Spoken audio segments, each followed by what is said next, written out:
मैं चाਹੁंदा सी कि थोड़े थोड़े कुछ दिनों बाद मैं थोड़े नाल कुछ गल्लां करा और दसा कि हालात की ने, क्योंकि सारे दे मन च बड़ा फिक्र है कि दुनिया च की हो रहा है। हुण दुनिया के हालात तुहानूं पता ही है, बहुत हालात अच्छे नहीं। समा कैनेडा अमेरिका दे विच 7,84,000 बंदियां नूं करोना होया है और उन्हां दी 42,000 मौतां ने। यूके दे विच साढ़े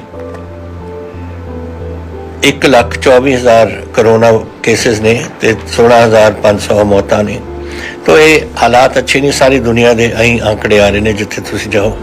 हिंदुस्तान क्योंकि असी लॉकडाउन मुल्क दे विच पहला कीता सी और पंजाब ने कीता सी, तो साढ़े 17,600 साढ़े करोना केस ने। देखो आबादी अपनी बहुत ज़्यादा है, लेकिन उसके बावजूद इन्ने ही केस ने और 560 साड़ियाँ मौतां होईयां ने। ये विचों पंजाब असी इस वेले कुछ बचे हुए हैं कि 244 अपने केस ने और 16 साड़ियाँ मौतां होईयां ने। सो ये जिहड़ा कुछ हो रहा है ये असी, मेरा ख्याल हिंदुस्तान और पंजाब दे विच ये अर्ली लॉकडाउन जिहड़ा असी करता सी उहदा असर पिया है।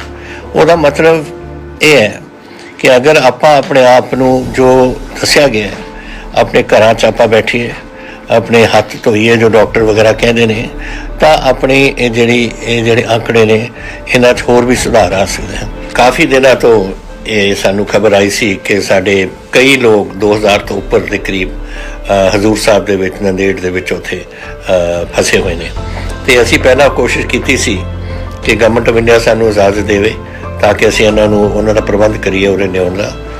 उदों उत्थों जवाब मिलिया सी कोई एक स्टेट तो दूसरे स्टेट ते गवर्नमेंट ऑफ इंडिया इजाजत नहीं दे रही। ये तरीके नाल होर भी सूबे दे विच साडे बंदे फसे हुए ने।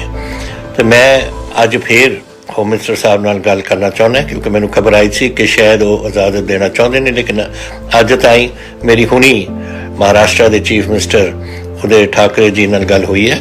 वो कहते इजाजत नहीं मिली और तुसीं होम मिनिस्टर नाल बेशक गल कर लो।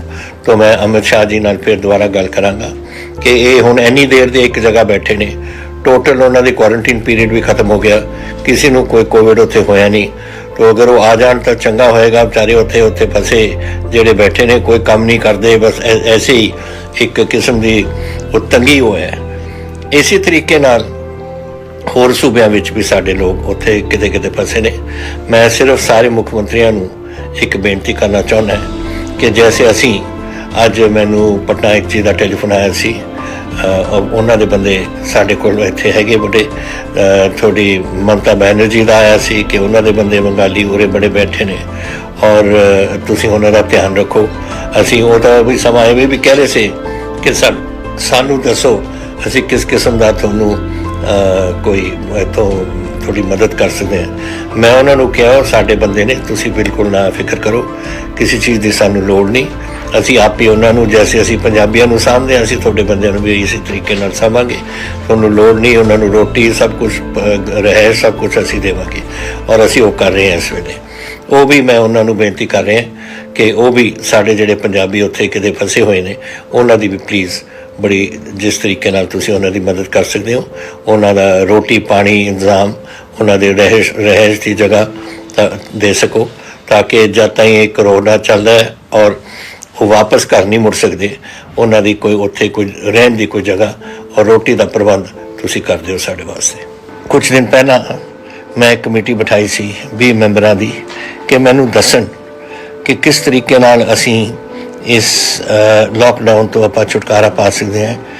फेज़ करिए आपां इस थोड़ा थोड़ा करके जिस तरीके नाल वो सजा दिंदे ने। और मैनूं पता लग्या कि वो तैयार है रिपोर्ट और परसों ताईं मैनूं वो दे देंगे। फिर मैं तुहानूं आप अपने सामने थोड़े सामने मैं गल्लां नूं रखांगा कि किस तरीके नाल आपां निकल सकते हैं। लेकिन एक गल याद रखना पਊ, जिस दिन ये लॉकडाउन लिफ्ट करेगा, कर्फ्यू असीं लिफ्ट करांगे, थोनू खास करके अपना बचाव करना पਊ। खास करके ਜਿਹੜੀਆਂ ਤੁਹਾਨੂੰ ਗੱਲਾਂ ਦਸੀਆਂ ਨੇ ਉਹ ਤੁਹਾਨੂੰ ਕਰਨੀਆਂ ਪੈਣਗੀਆਂ। नहीं ਇਹ ਹੋ कि ਇਹ ਜਿਹੜੇ आंकड़े अपने घट ने ये ਵੱਧਦੇ ਜਾਣਗੇ। ਤਾਂ मैं ਤੁਹਾਨੂੰ ਪਹਿਲਾਂ ही शुरू 'ਚ ही ਤੁਹਾਨੂੰ ਦੱਸਣਾ ਚਾਹੁੰਦਾ कि ਅਸੀਂ ਕਰਾਂਗੇ कोशिश थोड़ी मदद करने की, क्योंकि मैनू पता है इंडस्ट्री बंद पई है, ट्रेड बंद पई है, दुकानां बंद पईयां ने, तुसी भी आप अपने घरां दे विच बैठे हो और अक्के होए बैठे हुए लोग निकलना चाहुंदे ने, लेकिन इहदे नाल ये आंकड़े दा विच सुधार है।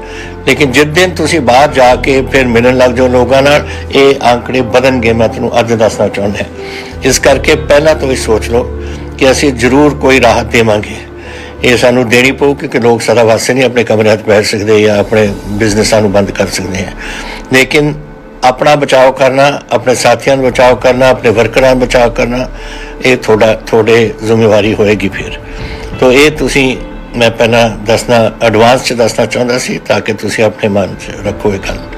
जिथे ताईं फसल की गल है, फसल साडी बहुत वधिया आ रही है।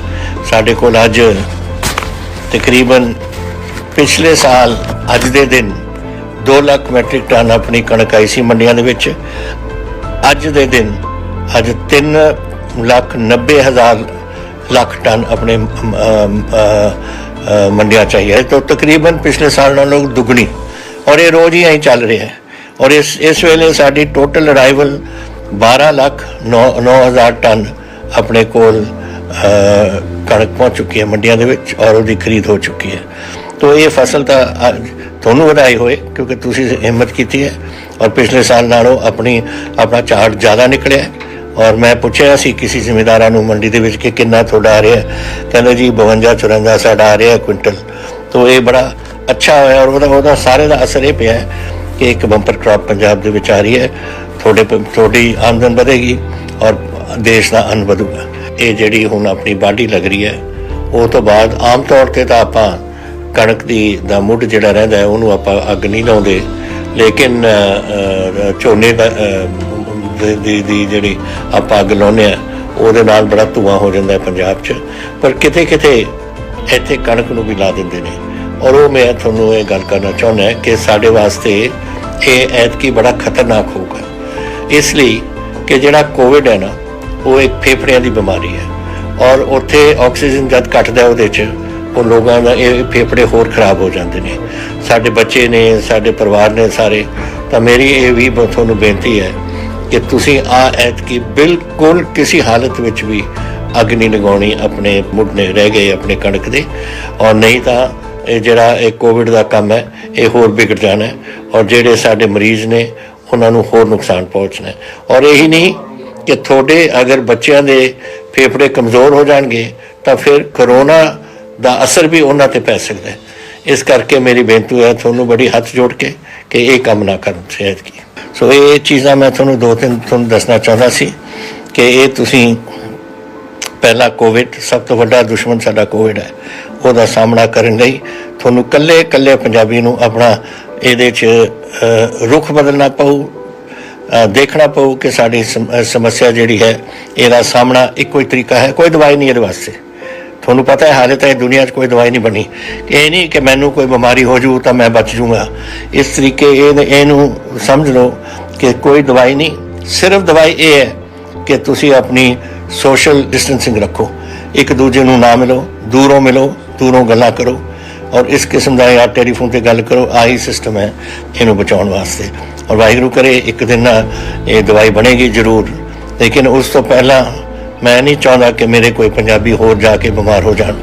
और ये बीमारी तो यह जी है, 2 असी साढ़े अफसर जो साढ़े लगे हुए से अपने ड्यूटी करन से, एक पुलिस का अफसर एक साडा कानूगो, उन्होंने थोनों तुसी देख लिया की होया। और मैं थोनों बार मैं आऊँगा थोड़े को इसी सोशल मीडिया राही दसन नूं कि की हाल है साडे पंजाब। मैं किसी तो कोई लको नहीं रखना चाहता, लको दे नाल कोई गल नहीं होंदी। असलीयत जो दिल की गल है वो मैं थोड़े नाल करूँगा, और मैं आस करूँगा कि असी ये लड़ाई नूं तुसी मैं सारे आपां रल के इहदा सामना करिए। और इत्थे इहदा नाम तुहानूं पता है कि असी रखिया है, इहदा नाम रखिया असी ऑपरेशन फतेह, साडी फतेह हो अंत विच। और ये लड़ाई आपां इस तरीके नाल लड़नी पऊ जैसे आपां किसी मुल्कां नाल लड़दे हैं कि अंत विच असी फतेह होकर निकलांगे। मैं सारे जिहड़े अज इत्थे इस कोविड लड़ाई दे विच उलझे होए हो, तुसीं साडे सरपंच होण, साडे म्यूनसिपल काउंसलर्स होण, साडे रूरल डिवेलपमेंट महकमे दे होण, माल ਵਿਭਾਗ ਦੇ ਜਿਹੜੇ ਸਾਡੇ ਅਧਿਕਾਰੀ ਨੇ, ਸਾਡੇ ਪੁਲਿਸ ਦੇ ਮਹਿਕਮੇ ਨੇ, ਸਾਡੇ ਡਾਕਟਰਸ ਖਾਸ ਕਰਕੇ, ਔਰ ਹਸਪੀਟਲ ਦੇ ਜਿਹੜੇ ਸਾਡੇ ਨਰਸਾਂ ਨੇ, ਸਾਡੇ ਪੈਰਾਮੈਡਿਕਸ ਨੇ, ਸਾਰੇ ਜਿਹੜੇ ਤੁਸੀਂ ਇਹ ਜੰਗ ਬਿਲਕੁਲ ਸਾਹਮਣੇ ਹੋ ਕੇ ਲੜ ਰਹੇ ਹੋ, ਇਹਨਾਂ ਦਾ ਖਾਸ ਕਰਕੇ ਮੈਨੂੰ ਬੜਾ ਫਿਕਰ ਰਹਿੰਦਾ ਹੈ। ਔਰ ਮੈਂ ਤੁਹਾਡਾ ਸਾਰਿਆਂ ਦਾ ਧੰਨਵਾਦੀ ਹਾਂ ਕਿ ਤੁਸੀਂ ਇਹ ਆਪਣਾ ਜਿਹੜਾ ਪੰਜਾਬ ਦਾ ਇੱਕ ਜਾਂ ਹਿੰਦੁਸਤਾਨ ਦਾ ਇੱਕ ਬੋਝ ਹੈ ਆਪਣੇ ਮੋਢਿਆਂ ਤੇ ਚੱਕਿਆ ਹੋਇਆ। ਇਹਦੇ ਵਿੱਚ ਇਹ ਮੁਲਾਜ਼ਮਾਂ ਤੋਂ ਇਲਾਵਾ ਸਾਰਾ ਹੀ ਪੰਜਾਬ ਲੱਗਿਆ ਹੋਇਆ, ਸਾਰੇ ਪੰਜਾਬੀ ਲੱਗੇ ਹੋਏ ਨੇ। ਇਹ ਸਾਡੇ ਪੰਜਾਬ ਦਾ ਭਵਿੱਖ ਦਾ ਸਵਾਲ ਹੈ ਔਰ ਜਿਹੜਾ ਤੁਸੀਂ ਸਾਰੇ ਆਪਣੀ ਹਿੰਮਤ ਕਰਕੇ ਇਹ ਕੰਮ ਕਰ ਰਹੇ ਹੋ ਔਰ ਆਪਣੇ ਆਪਣੇ ਜੈਸੇ ਮੈंने ਸੁਣਿਆ ਪਿੰਡਾਂ ਨੇ ਆਪਣੇ ਬੈਰੀਅਰ ਲਾ ਲਏ ਔਰ ਕਿਸੇ ਨੂੰ ਆਉਣ ਨਹੀਂ ਦਿੱਤਾ। ਇਹੀ ਹੈ ਜਿਹੜਾ ਅਸੀਂ ਚਾਹੁੰਦੇ ਸੀ ਕਿ ਤੁਸੀਂ ਇਹ ਸੋਸ਼ਲ ਮਿਕਸਿੰਗ ਜਿਹਨੂੰ ਕਹਿੰਦੇ ਨੇ ਉਹਦੇ 'ਚ ਨਾ ਹੋਵੇ ਤਾਂ ਤੁਹਾਨੂੰ ਥੋੜ੍ਹਾ ਜਿਹੜੇ ਸਾਡੇ ਕਸਬਿਆਂ ਸਾਡੇ ਸ਼ਹਿਰਾਂ 'ਚ ਰਹਿੰਦੇ ਹੋ ਤੁਸੀਂ ਸਾਰੇ ਬੜੀ ਹਿੰਮਤ ਕਰ ਰਹੇ ਹੋ। ਜੋ ਰਿਪੋਰਟਾਂ ਮੈਨੂੰ ਆ ਰਹੀਆਂ ਨੇ ਬੜੀ ਵਧੀਆ ਆ ਰਹੀਆਂ ਨੇ ਕਿ ਤੁਸੀਂ ਜਿੱਥੇ ਵੀ ਕੋਈ ਲੋੜ ਪਵੇ ਤੁਸੀਂ ਉੱਥੇ ਪਹੁੰਚ ਜਾਂਦੇ ਹੋ ਬਹੁਤ ਸੋਹਣੀ ਤਰੀਕੇ ਨਾਲ ਔਰ ਕੰਮ। ਔਰ ਉਹਦੇ ਉੱਪਰ ਜਾ ਕੇ ਹੁਣ ਵਾਢੀ ਵੀ ਲੱਗ ਚੁੱਕੀ, ਉਹਦੇ ਵਿੱਚ ਵੀ ਤੁਸੀਂ ਹਿੱਸਾ ਪਾ ਰਹੇ ਹੋ। ਮੈਂ ਤੁਹਾਨੂੰ ਸਾਰਿਆਂ ਨੂੰ ਦਿਲੋਂ ਬਹੁਤ ਤੁਹਾਡੇ ਧੰਨਵਾਦੀ ਹਾਂ ਕਿ ਤੁਸੀਂ ਇੰਨਾ ਆਪਣੀ ਹਿੰਮਤ ਕਰ ਰਹੇ। ਮੈਨੂੰ ਪਤਾ ਹੈ ਕਈ ਸਵੇਰੇ ਦੇ ਸ਼ਾਮ ਤੋਂ ਸਵੇਰੇ ਸਦੇਹਾ ਤੋਂ ਲੈ ਕੇ ਲੇਟ ਤੱਕ ਆਪਣੇ ਕੰਮਾਂ 'ਚ ਇੱਥੇ ਪਏ ਰਹੇ ਹੋ। ਤੁਹਾਡਾ ਬਹੁਤ ਸ਼ੁਕਰਗੁਜ਼ਾਰ ਹਾਂ ਮੈਂ। ਵਾਹਿਗੁਰੂ ਤੁਹਾਨੂੰ ਲੰਬੀ ਉਮਰ ਦੇਵੇ ਔਰ ਤੁਹਾਡੀ ਸਿਹਤ ਨੂੰ ਠੀਕ ਰੱਖੇ। ਮੈਂ ਤੁਹਾਡਾ ਸਾਰਿਆਂ ਦਾ ਬਹੁਤ ਦਿਲੋਂ ਸ਼ੁਕਰਗੁਜ਼ਾਰ ਹਾਂ।